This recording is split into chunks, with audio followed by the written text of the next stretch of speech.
I was working at a financial firm in New York City with a bunch of very smart people, and I had a brilliant boss I much admired. I went to my boss and told him I was going to start a company selling books on the internet.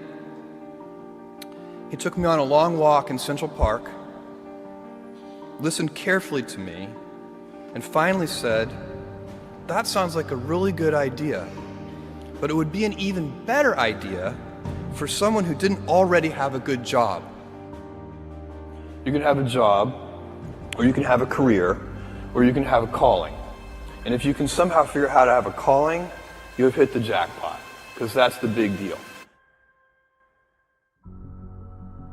I met Jeff Bezos 25 years ago, and he told me, "Dave, I want you to invest in my company." "What are you doing?" "I'm gonna start a bookstore in my garage." "Okay, and I'm gonna put it online. People buy online, and I'm gonna ship out of my garage. But if you invest in me, Dave, someday I'm gonna be the richest man in the world. I'll do over $100 billion. First of all, there is no such thing as $100 billion 25 years ago. Statistically, there's no such thing. Countries didn't have 100, our national debt wasn't $100 billion. And this dude's telling me at 26 years old that he's gonna be the richest man in the world because he has a garage and the internet? That was his truth. No, but he did not know it, and neither did I. But the difference between him and I is I was laughing, scoffing, and jesting at him, and he was already applauding himself, going, at the right way, at the perfect time, I'm gonna make as much as I can as quickly. And I'm sitting there going, there's no way this is gonna be a big business. Do something you're very passionate about, and don't try to chase what is kind of the hot passion of the day. Seen in that light, it really was a difficult choice, but ultimately, I decided I had to give it a shot.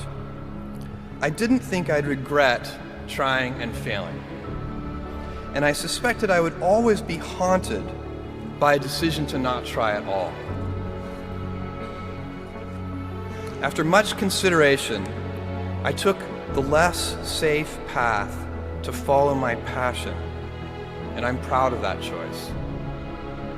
As a young boy, I had been a garage inventor. I'd invented an automatic gate closer out of cement-filled tires, a solar cooker that didn't work very well out of an umbrella and aluminum foil, baking pan alarms to entrap my siblings. I'd always wanted to be an inventor, and she wanted me to follow my passion. There's a military phrase that I especially love, and it says, "Slow is smooth and smooth is fast." And I have seen that in every endeavor I've ever been in.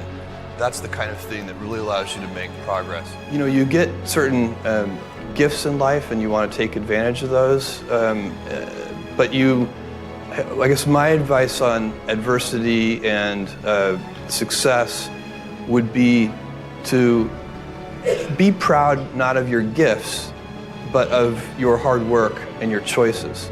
So, you may be, the kinds of gifts you get in life, you might be really good at math. It might be really easy for you. That's a kind of gift.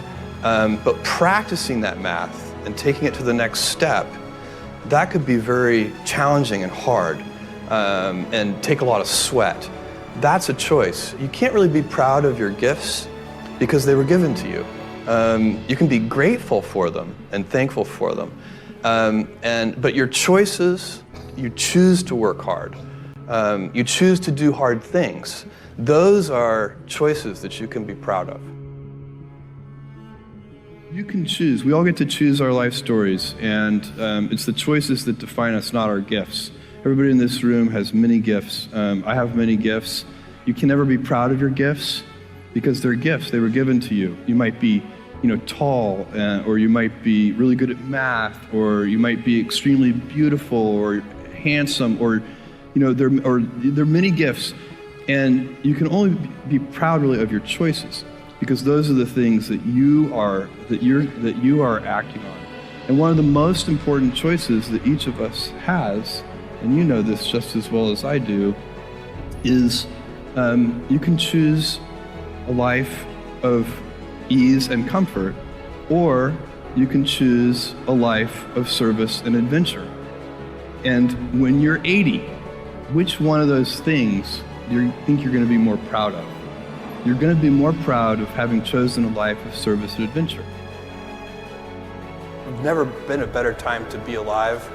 I mean, it's just incredible the amount of inspiration that the world generates for me, and I think for a lot of people. It's insane, the amount of change and invention and opportunity. Your life, the life you author from scratch on your own, begins. How will you use your gifts? What choices will you make? Will inertia be your guide, or will you follow your passions? Will you follow dogma, or will you be original? Will you choose a life of ease, or a life of service and adventure? Will you wilt under criticism, or will you follow your convictions? Will you bluff it out when you're wrong, or will you apologize? Will you guard your heart against rejection, or will you act when you fall in love? Will you play it safe, or will you be a little bit swashbuckling? When it's tough, will you give up, or will you be relentless? Will you be a cynic, or will you be a builder? Will you be clever at the expense of others, or will you be kind? Every time you figure out some way of providing tools and services that empower other people to deploy their creativity, you're really onto something. You know, you're very lucky if you have a career. A lot of people end up with a job. If you don't love your work, you're never going to be great at it.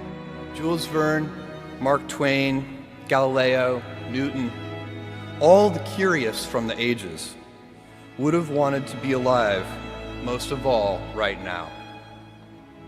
As a civilization, we will have so many gifts, just as you as individuals have so many individual gifts as you sit before me. How will you use these gifts? And will you take pride in your gifts or pride in your choices?